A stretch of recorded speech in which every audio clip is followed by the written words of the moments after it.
Welcome back to 1497 Podcast, baby. I'm your host, Jonathan Keaton.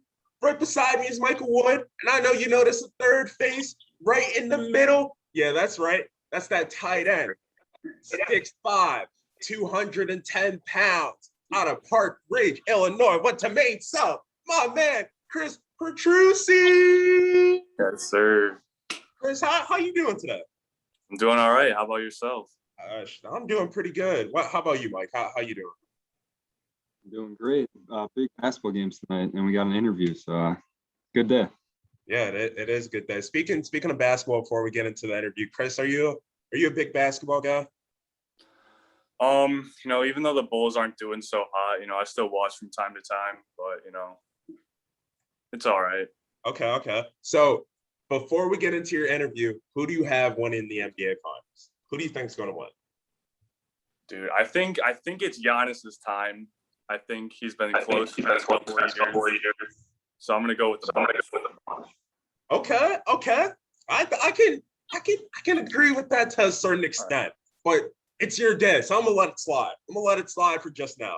Well, who do you got? I want to hear who you got. I think Brooklyn's gonna win it. The reason why I think Brooklyn's gonna win it because they have so much offensive firepower on that team that yes, their defense lacks, but I don't think a team can consistently score with the Brooklyn Nets.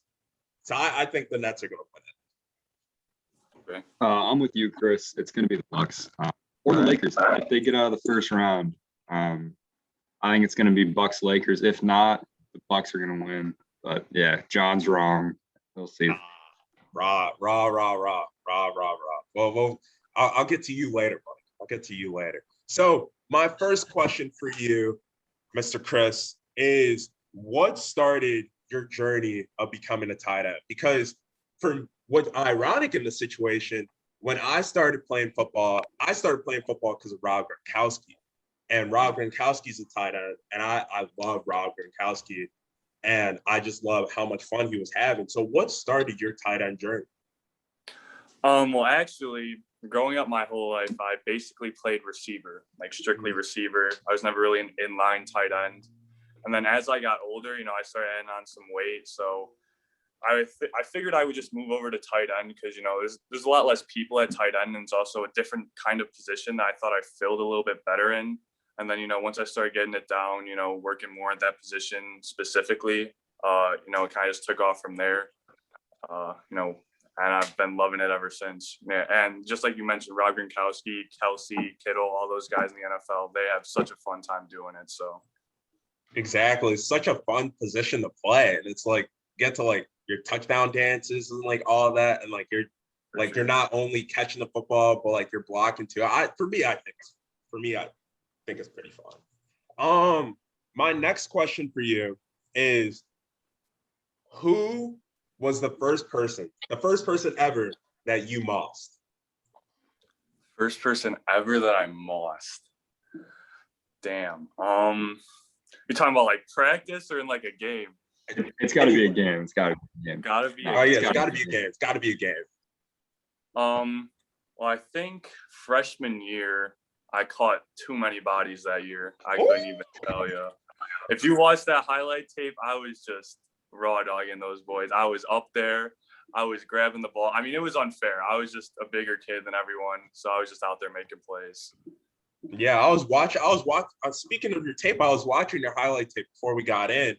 And I thought I had to call the hospital a couple times because, man, I had to set up a funeral for a couple of those boys because he was just putting them in straight caskets, just catching those balls, catching it over these defenders, man.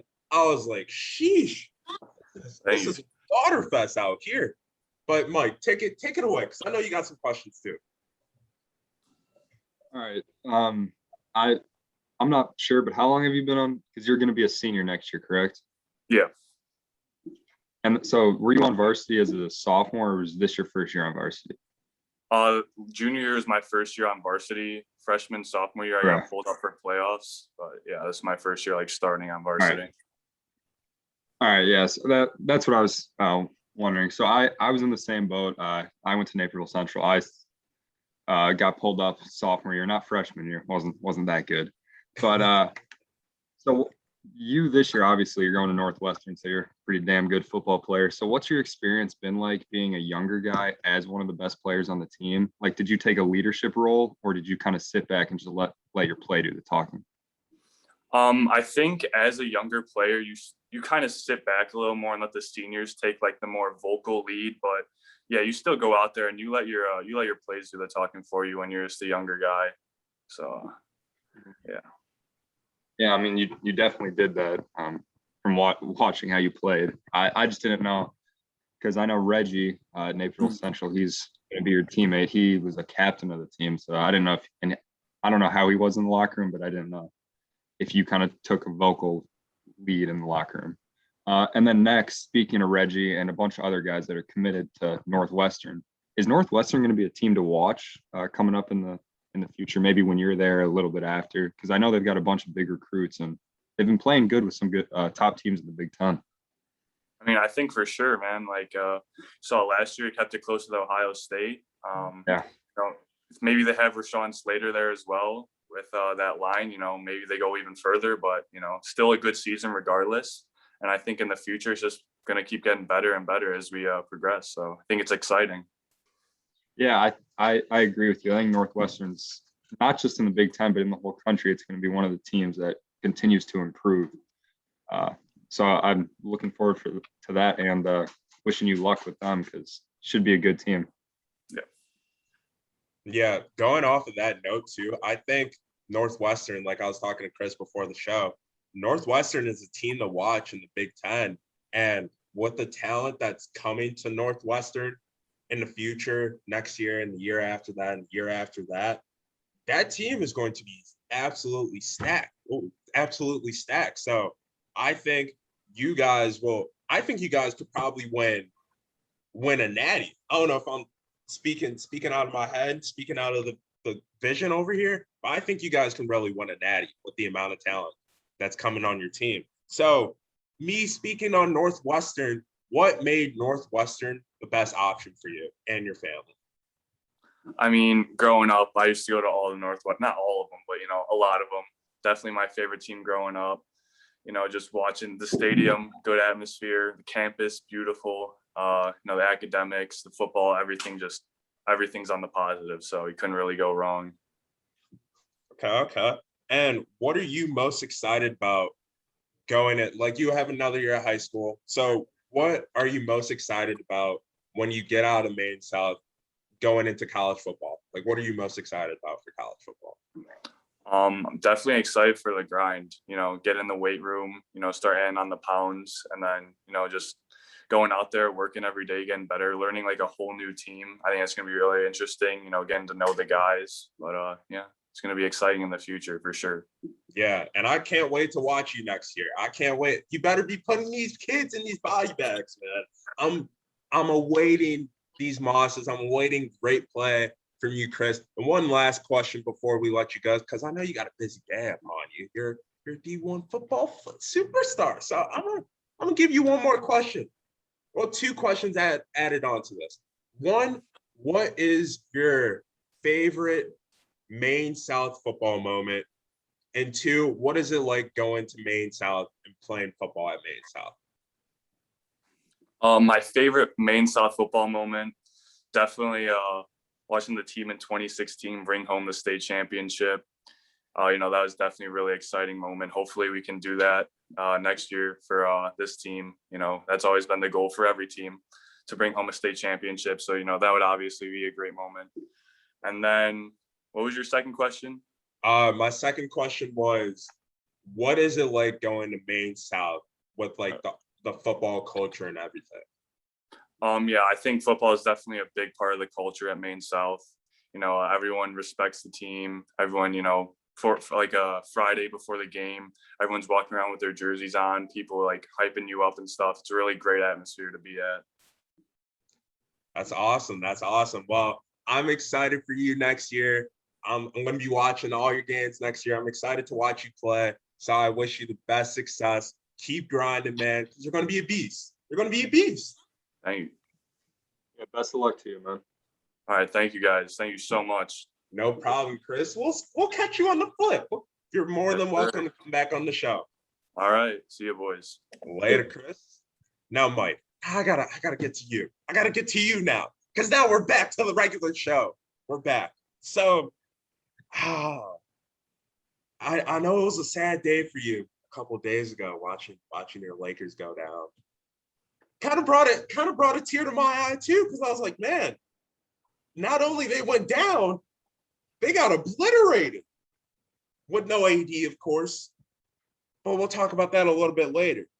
I want to hear your hot take, and you already kind of gave me a little hot take of the Bucks winning the championship. So, what is your hot take on the NBA playoffs this year?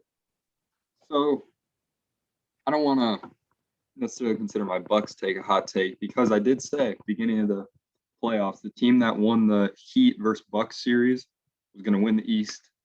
And then out west, I don't think any team really looks like the Jazz are the only team that like really dominated their series, and they played the Grizzlies.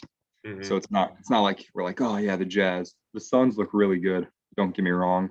Mm-hmm. The Lakers look horrible, and so I had the Lakers winning it. And with no formidable team in the West, really, because the Lakers are probably going to lose. Mm-hmm. I got the Bucks winning the chip. I don't know if that's a hot take, but I will say my hot take is the Hawks could beat the 76ers. But Mike, I don't want to get it. I don't even want to get into that, because I want to come after you for what you said last week. You said, "Oh, I believe that the Knicks could beat the Nets." Did the Knicks make it out of the first? Oh yeah, walk away, because the Knicks did not even make it out of the first round. They got 4-1, gentlemen swept by Trae Young. I mean, come on, John. That is the worst take I've ever. Beat the Nets? Come on.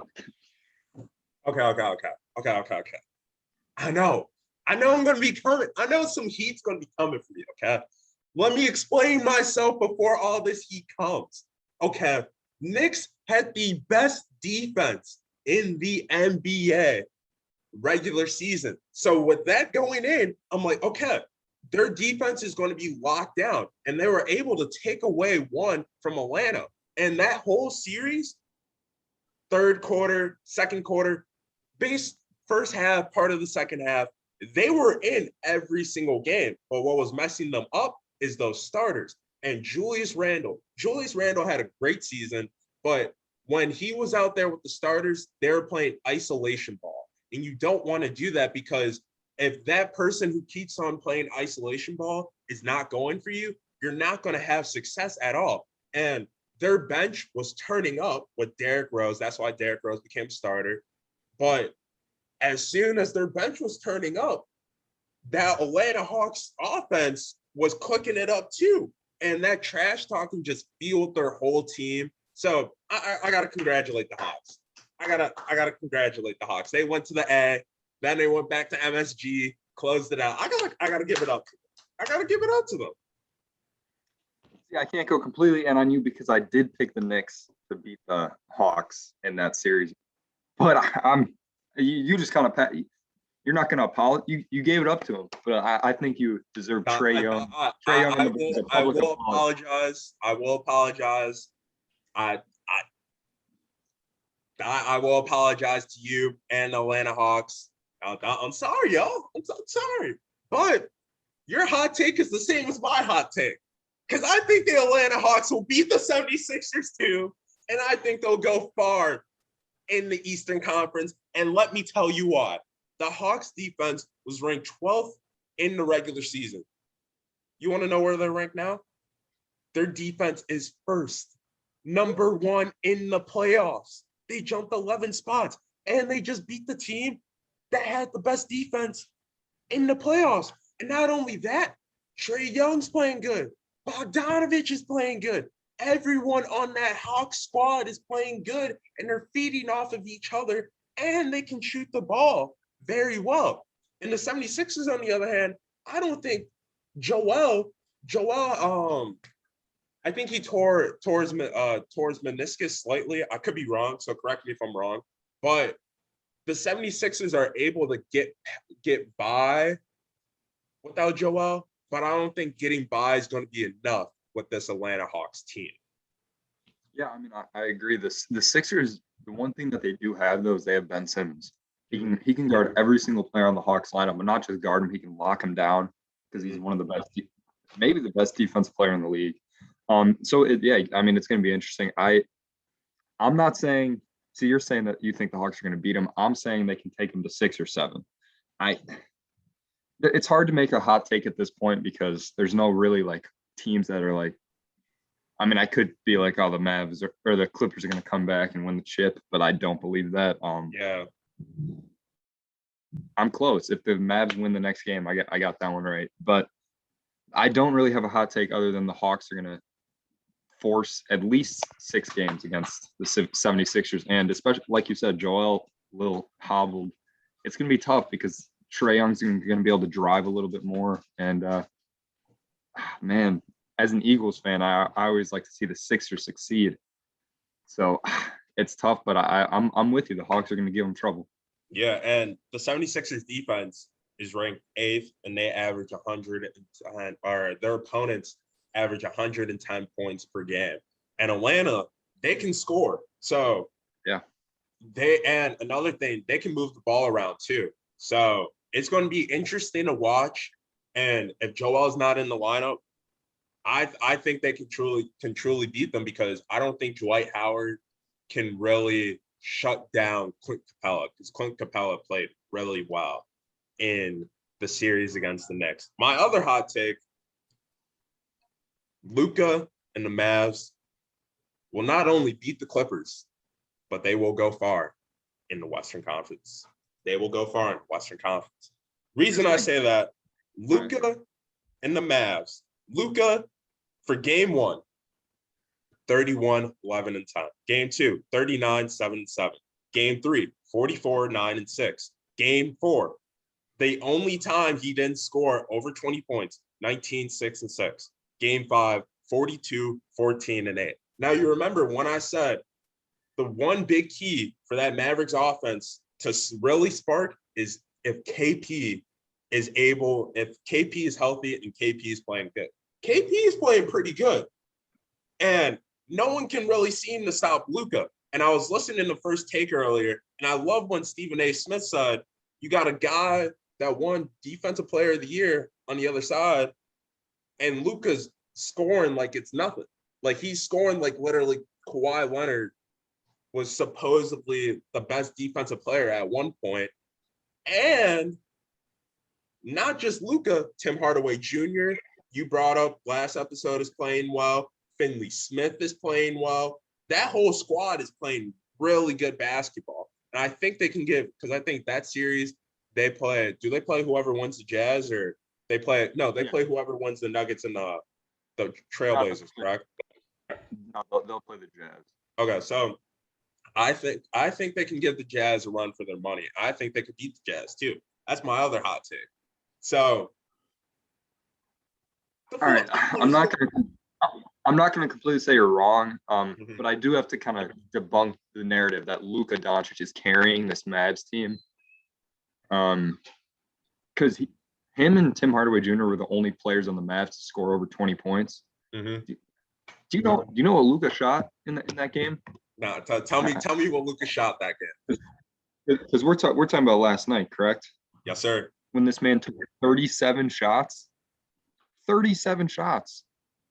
and he only scored 42 points. I'm saying only because like you take 37 shots, that's you make half of those shots. What is it? That's 34, I believe, just making half. Right. He shot 45%, and that's not bad. Like but if you're taking 37 shots, you got to be on something. He could have given up more looks. He was horrible in the fourth quarter. Mm-hmm. Luka, he doesn't seem like a closer to me. So if they get in close, and he can't shoot free throws in the playoffs. I will agree with that.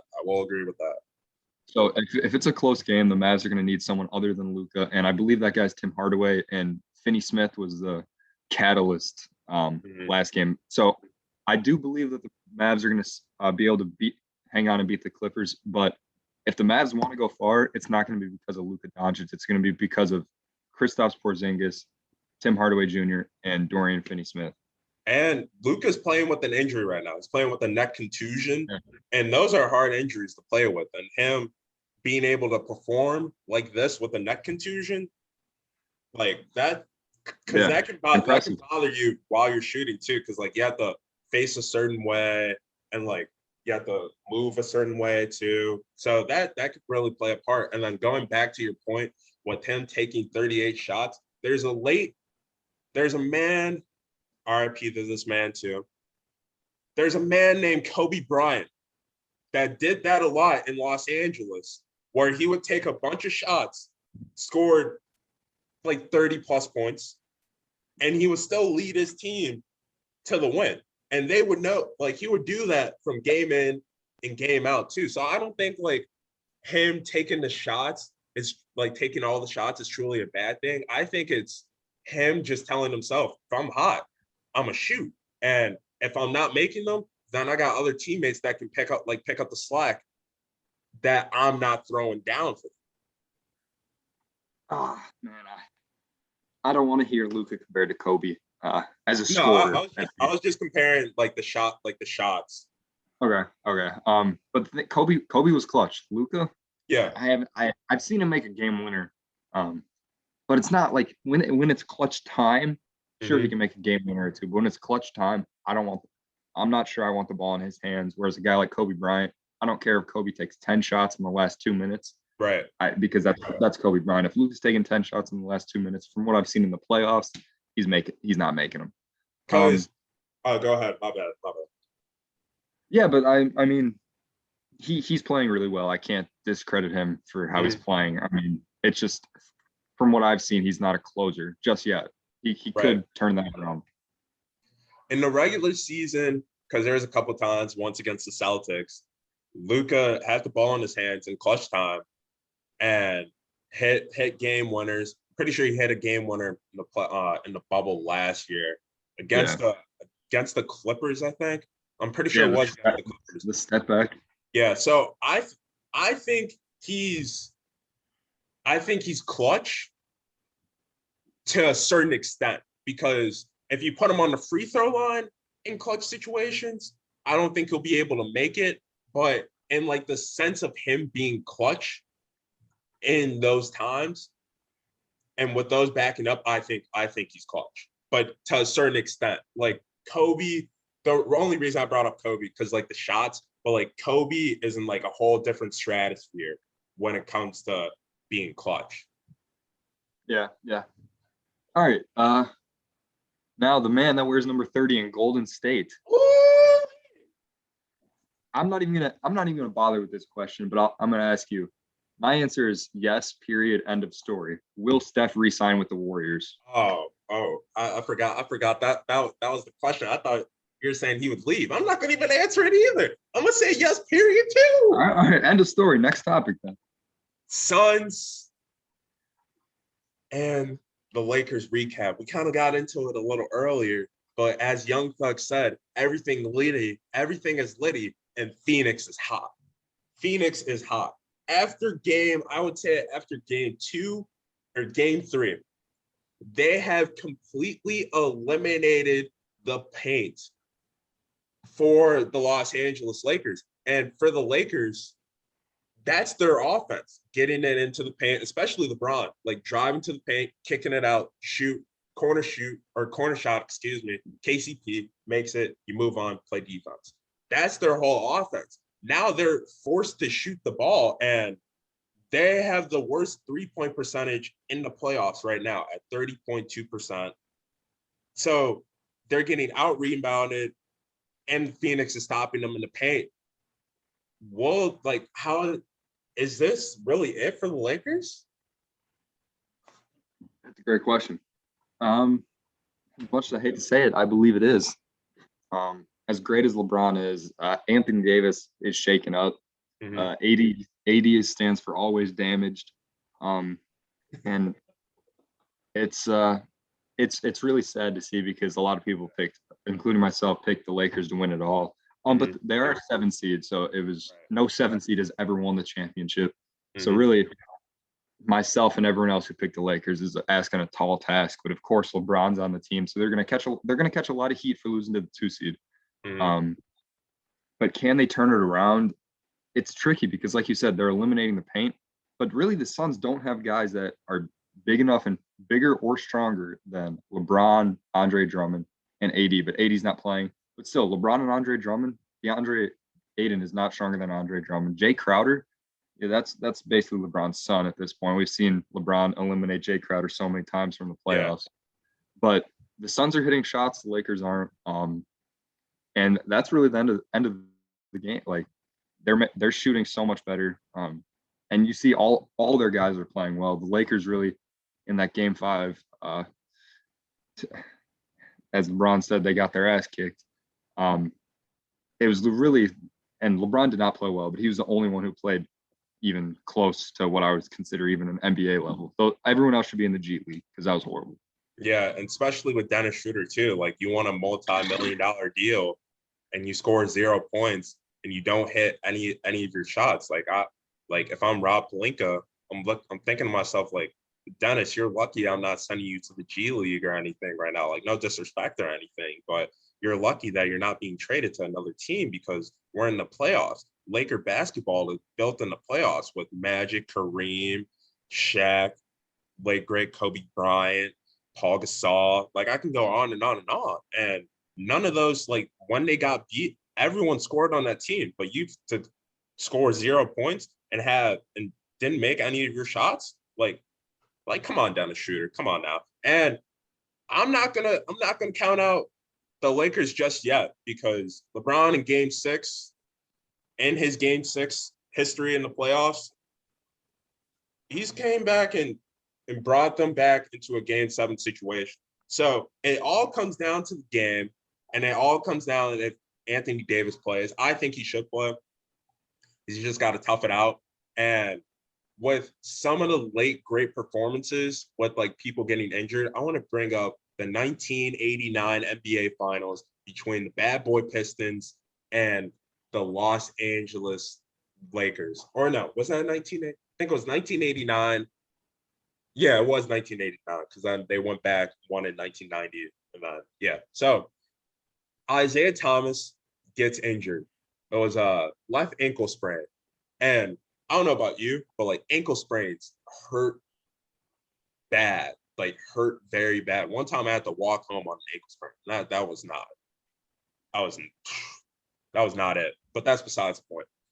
He got he got everything. He had like he had like cast, all that, and he still played. But like with all the pain, he still gave it his all throughout. I think he got hurt in like the 3rd quarter, going into the 4th.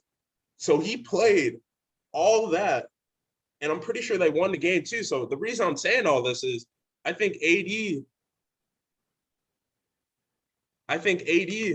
needs to play in this game, and he's got to tough it up because they really need AD. They really do. Yeah, I mean, I guess since we're using the personal experiences here, like you walking home on an ankle sprain, toughing it out. There was once upon a time, high school football, week 3, we were playing a team in Ohio who was ranked in the country, and I got a high ankle sprain. And my coach told me either get in the game or find your own way home. And mind you, we were in Ohio. And going back to the Chicagoland area. So I got in the game on a high ankle sprain, and then I ended up missing the next game. But I think whether Anthony Davis plays or not, and how the Lakers play, everything tonight doesn't come to LeBron. We know he's gonna try his best as much as he can do with his ankle. But it comes down what the Lakers do, how they produce, and what Anthony Davis, whether he plays or not, how he plays, how everyone plays, comes down to one man, and that's Frank Vogel. He's got to basically tell them, you have nothing left to do. He's going to basically what my coach told me about, you play or find your own ride home. He's going to say, you guys play your hearts out. Doesn't matter win, lose or draw. You play your hearts out or get off my team and I don't want to see you again. He's got to give some sort of motivation to their team to let them know it's do or die. And if he doesn't do that, the Lakers are going to maybe lose by 60 tonight if Frank Vogel isn't able to motivate him, because he did a horrible job coaching in Game 5, and the players didn't help him out. So he's got to coach well, and the players have to help him out. That includes everybody, even number 23.